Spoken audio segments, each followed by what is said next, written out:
I am in the Hague. I've passed Forum Hadriani, or present day Voorburg.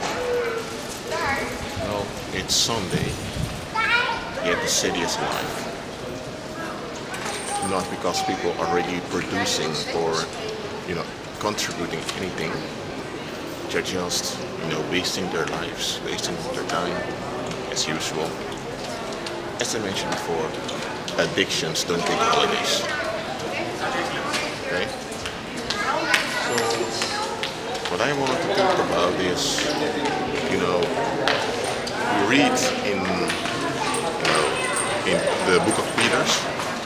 I don't have the app with me at the moment, but we all know the saying, God resists the proud, but he gives grace to the humble. When you go back to the Old Testament in the book of Proverbs, it says, when God has to deal with mockers, he mocks himself. He himself will mock, but he will give grace to the humble. So, what the words making clear both in the Old Testament and the New Testament is that God will not tolerate that proud people will be successful. He will always make sure that one of his saints is promoted in the earth realm to, not to make a balance, because God doesn't do balancing. The Lord will always will put one of his saints at the top, even though it appeared as if the wicked ones are at the top. Let me give an example from the Babylonian captivity.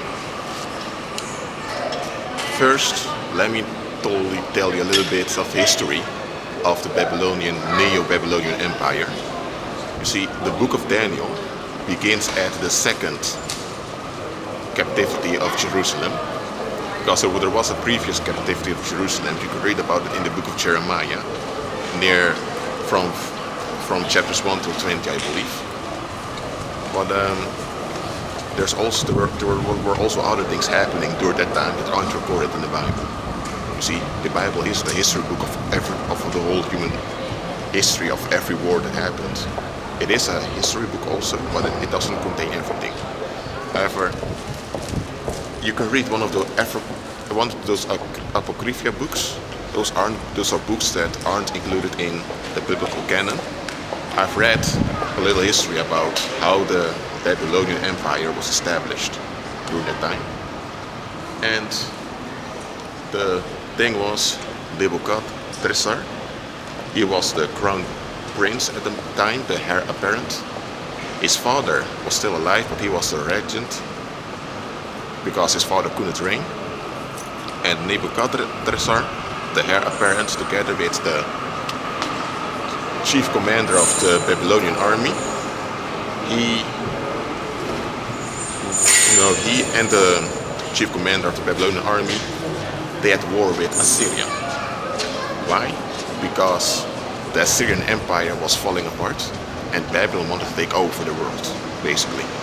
So when Babylon was in war with Assyria, Nebuchadnezzar, the heir apparent, sent messengers to Egypt, to Judah, to Edom, Philistia, to the Phoenicians, to the Turkish peoples that are alive in present-day Turkey, and also to other nations around for assistance against his war against Assyria.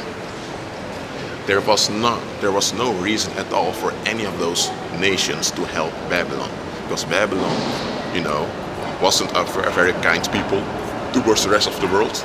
Babylon only wanted to, gain power over other nations. So those nations didn't have any reason at all to help Babylon, enslaving them.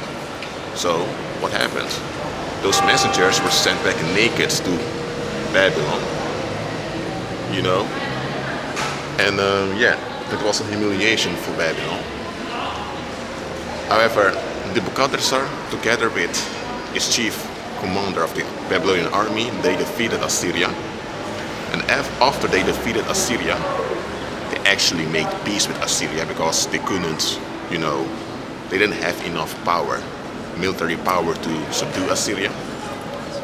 So after they had made peace with Assyria, now Nebuchadnezzar, the heir apparent of Babylon, wanted to take vengeance upon the world.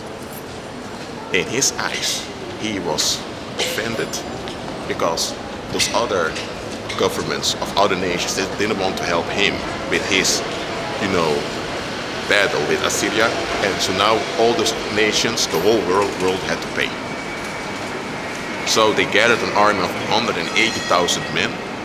I believe they were mostly slaves or just, juvenile youth. I'm not sure, but they gathered an army of 180 men, and they divided those 180,000 men. I mean, those 180,000 men. They divided it in different camps. One camp went to Judah, one went to Egypt, one went to Phoenicia, one went to Turkey, one went to the Medes, the Persians. So they divided 180,000 men and into gangs, and those gangs just went into those other countries and they just killed people. They burned down houses, they destroyed cities. They were basically terrorizing the whole place and murdering people. So after a while, when this was going on, those criminal gangs, that army of gangs of 180,000 men, that they were harassing the nations around, some of those nations decided that, okay, we're going to submit to Babylon.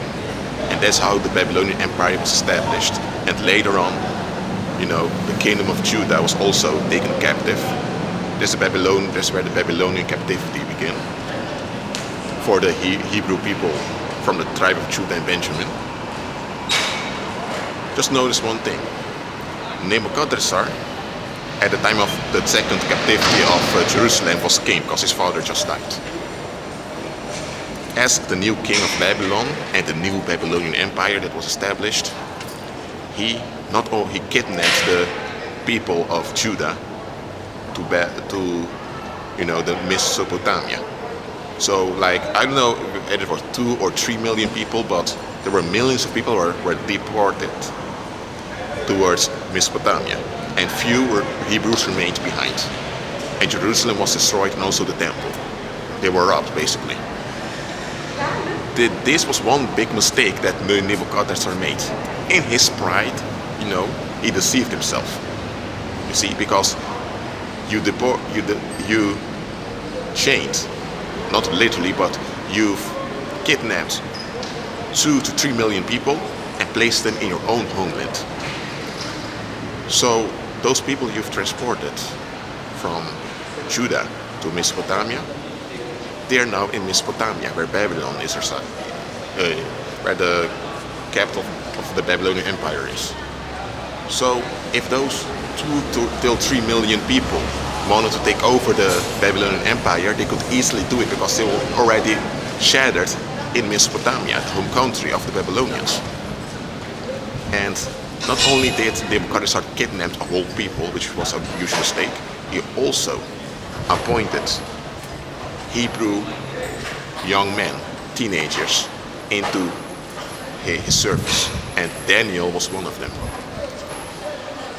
And if you notice well, the moment the Babylonian Empire began, after the second captivity of Jerusalem and the kidnapping of the Hebrew people, the Lord allowed that to punish the Hebrews that were abusing the saints over there.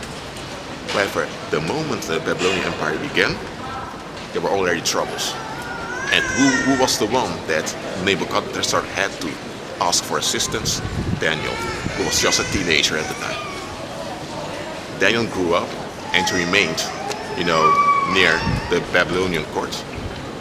But it was Daniel that really had the power in the world at the time, not Nebuchadnezzar. Neither his son nor grandson. During the whole Babylonian Empire, it was Daniel that was one having power, because Daniel was appointed upon the magicians at the time. Can you imagine that? You have a saint being appointed upon the magicians. It happened because Daniel had more wisdom and understanding than all those magicians and wizards and witch doctors in the Babylonian Empire. So Daniel, even though he wasn't a political leader, he did have a lot of political influence. And God used Daniel to prepare the Hebrew people for returning back to their homeland. It didn't happen immediately, but God also used Daniel to break down the Babylonian system. So it appeared as if Babylon had won, as if Nebuchadnezzar established a great empire. In fact, he lost. It was Daniel, and there were also 3 other Hebrew men you can read about. In the book of Daniel, those 4 had an enormous impact on the world at the time. And the only thing the Babylonian Empire had was force. You see, if you come with a knife or with a gun to someone, they didn't really have guns at the time, but you get the idea. If you come with a gun to someone and threaten them or threaten their families, of course they will do what you say. But is that success? No, it's just abuse. And that's the only thing the Babylonian Empire did, abusing. So they were successful in abuse, but that's the only thing they did. So in human history, we often see abuse as success. It isn't. And God will never promote an abuser. You see, you need to read the book of Jeremiah very carefully. Because if you don't read it the right way, under the guidance of the Holy Spirit, you will think that the Lord appointed Nebuchadnezzar upon all those nations, as if the Lord supported Nebuchadnezzar. The Lord didn't. The Lord will never support nor have fellowship with an abuser, with someone who's proud. The Lord will allow an abuser to succeed in abusing and robbing, but only to allow one of his saints profit from it. And that's what happened during the Babylonian Empire. The Hebrew people were being blessed by the saints of the Hebrews that were appointed by God over the Babylonian Empire. And the same is happening today. You see, all those kingdoms around here, they all function through abuse and intimidation. And God allowed so they can rob and steal. But at the end of the day, even today, in daily life, it's those that are born again, the saints that profit from it. So, if you look carefully, the wicked people aren't successful. They can only cheat, lie, steal, and kill in order to get stuff. That's the only way they can get anything. And the things they get will only last temporarily, and they have to have a lot of stress in maintaining what they've achieved by their wickedness. But when you're born again, the Lord will cause even their wickedness to work out for your good. So you will benefit from the wealth of the nations because you're appointed by Christ. So that's what I want to share with you today. I'm standing here unashamed making this video for the glory of God. So I want you to understand that wicked people will never have success. They can only steal, kill, lie, cheat, scam, and intimidate. And everything they gain through wickedness brings sorrow to their lives. Those who have real prosperity are those that are saved. God is appointing his saints upon the earth. He will never appoint anyone who is wicked and is not born again. Okay? Well, what else can I say about this? Look, of course, when someone uses violence, most of the time, people will give in just so they won't get killed. But that's not real power, it's just force. People call it power, but it's just an illusion of power. It's not real power at all. So, why do people endorse an illusion of power versus just force and abuse? And that's what I've noticed also. People, that aren't born again, they honor they honor psychopaths. Nebuchadnezzar was a psychopath, okay? The Lord had nothing to do with him. The Lord even humbled him and humiliated him during his reign. And Daniel, who was appointed by God, a saint, a prophet, was honored. God hasn't changed. Today is the same thing.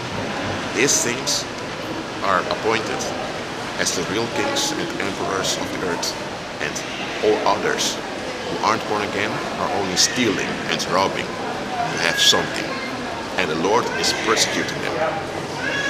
God will allow wicked people to harm. No, let me say it right. The Lord will allow wicked people to persecute His saints, and the saints will go through stuff, but the Lord will bring us through it, and the Lord will deal with them, even in this life. So, be encouraged, and may the grace of the Lord Jesus be with you. Be blessed.